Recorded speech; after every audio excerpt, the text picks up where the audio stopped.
Jadi sekali lagi terhadap perkara perdata saya, yang satu dia mau eksekusi, ya. Yang satu nilainya ya karena dia merasa memiliki piutang kepada saya 2,5 miliar, dia gugat 2,5 miliar. Di satu sisi dia lakukan eksekusi, ya, dia gugatan eksekusi.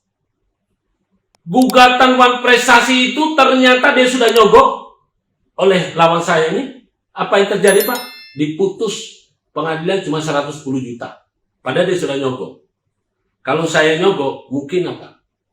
Mungkin akan lain ceritanya. Cuma karena saya tidak suka nyogok-nyogok, saya tidak mau punya harta dengan modelnya nyogok. Kalau saya mau kasih kepada teman-teman yang aparat hukum, saya kasih itu cuma sekedar kasih hadiah sebagai imbalan atas atensinya terhadap perkara saya. Tapi saya nggak akan main sogok. Untuk menghalalkan segala cara, tidak. Jadi sekali lagi saudara-saudara, Anda yang punya hak atau hak Anda akan dirampas, itu tadi metode perlawanan dalam perdata. Hari ini atau kali ini saya sudah berbicara tentang perdata. Saya ingin mengatakan kepada saudara semua, ya, kita tidak perlu hindari itu, ya. Yang penting kita baik-baik saja, jangan menjadi fobia. Maksudnya ketakutan yang berlebihan, ya. Bahwa proses hukum itu harus terjadi karena negara kita negara hukum. Tapi kalau Anda percaya, ya, ada kata-kata dari seorang filosofi ahli hukum mengatakan, ya, saya pernah dengar itu diucapkan oleh Bapak Profesor Dr. Sahetapi. Dia adalah ahli hukum, dia dosen, dia senior dari para orang-orang hukum yang sekarang masih hidup. Dia mengatakan, meskipun sulit atau lama, kebenaran pasti bisa menang. Meskipun kuat, ya, kezaliman berusaha untuk menang, pada akhirnya kezaliman akan kalah. Itu saya dengar di siaran televisi swasta pada waktu itu. Tapi oke, saya nggak terlalu jauh sana. Saya hari ini akan berbicara secara faktual terhadap perkara-perkara pidana, karena saya paling suka perkara pidana. Sebab di sana perkara pidana, jujur aja, dihadirkan antara jaksa dan pengacara.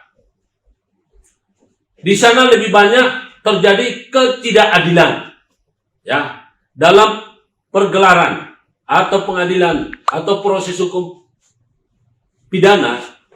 Kita mengenal yang namanya mulai dari pidana. Pidana ini adalah kurungan badan, sanksi kurungan badan ataupun sanksi hukuman mati, ya, ataupun sanksi denda, ya, itu kita kenal yang namanya pidana. Nah, proses hukum pidana, saudara-saudaraku sebangsa dan setanah air, kalau pidana umum, ya, itu pidana umum, pidana tertentu atau pidana khusus dilakukan melalui proses penyelidikan oleh penyidik.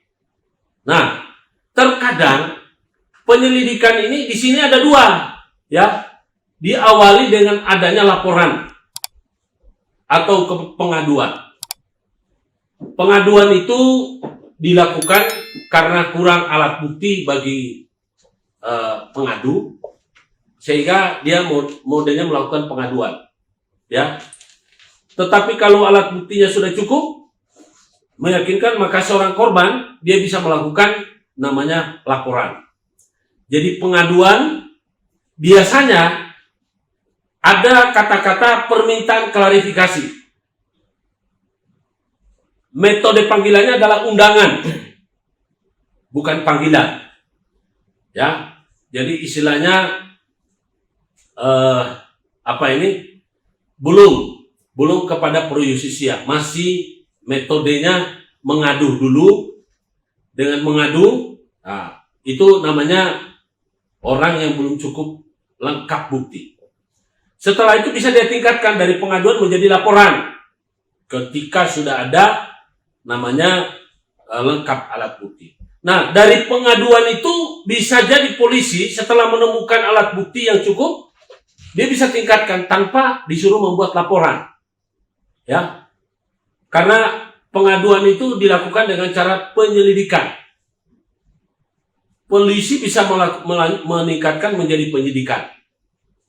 Tetapi laporan juga bisa dilakukan penyelidikan dulu, baru penyidikan. Hanya kalau laporan lebih cepat. Jadi saudara-saudaraku sebangsa setanah air, tolong jangan lupa saya berikan edukasi ini. Ini ada di Facebook, tapi ada juga di YouTube Pengacara Guntur Alaremba. Tolong tonton videonya, subscribe, like, dan berikan komen. Saya ingin memberikan pembelajaran kepada seluruh masyarakat Indonesia karena tidak ada ruang yang disediakan pemerintah untuk mengedukasi masyarakat. Saya sedia memberikan, saya orang swasta, tidak dibayar sama pemerintah. Saya memberikan Anda edukasi. Profesi saya adalah advokat, ya, dan juga kepala kantor firma hukum Mahkamah Kebenaran, sekaligus juga pemilik daripada kantor proteksi perlindungan hukum. Saya adalah ownernya, ya.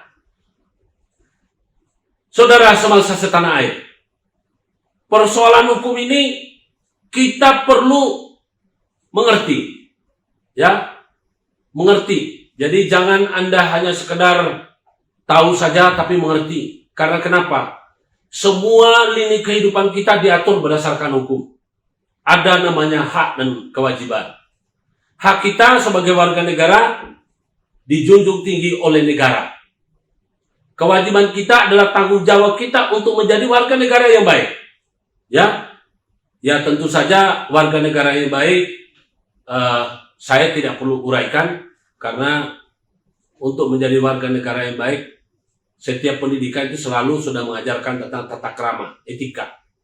Tetapi hukum ini karena memiliki implementasi dan risiko dituntut, ya, atau dihukum, maka tidak ada salahnya saya berikan edukasi. Saudara sekalian, jangan kita fobia terhadap hukum. Karena semua lini kehidupan kita ini sudah diatur dengan hukum. Saudara boleh saja tidak suka sama hukum, tapi ingat, mulai dari pertama manusia itu lahir sampai meninggal dunia tidak akan terlepas dari persoalan hukum. Ya, apa? Ketika orang lahir butuh akte lahir, kena lahir. Itu hukum bukan? Hukum. Ketika dia lahir dari orang tua mana, dia menyandang predikat sebagai anak turunan si A, si B, si C. Itu adalah hukum. Terlebih-lebih, keturunan atau orang tuanya kalau punya harta, ya, punya harta, itu akan diwariskan kepada siapa? Anak turunannya. Sebaliknya, kalau ada hutangnya, hutang itu adalah persoalan perdata. Bisa diwariskan juga kepada anak turunannya. Misalnya si bapak atau si kakek punya hutang kepada bank atau kepada orang. Itu harta yang dia tinggalkan dijual, lalu digunakan untuk melunasi hutangnya. Sisanya baru dianggap sebagai waris. Nah, jadi ketika Anda merasa tidak perlu hukum, keliru. Lalu yang ketiga, tadi kalau bilang kita dilahirkan dari keluarga siapa. Ketiga, saudara menempuh sekolah. Itu mulai dari TK, SD, SMP, SMA, perguruan tinggi, sampai dimanapun, itu semuanya adalah hukum. Jadi ketika Anda tidak mengerti hukum, berbahayalah kita.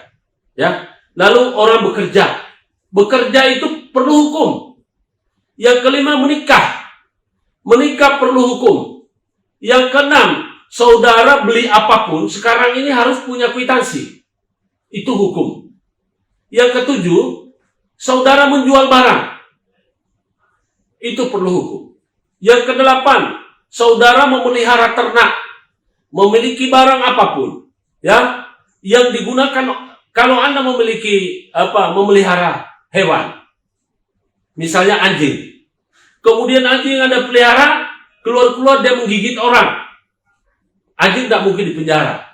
Tapi yang disanksi di penjara adalah pemilik anjingnya. Ya. Saudara punya harta, punya sepeda motor, punya mobil, punya kendaraan, lalu dipinjam orang. Orang itu melakukan kejahatan. Itu adalah hukum.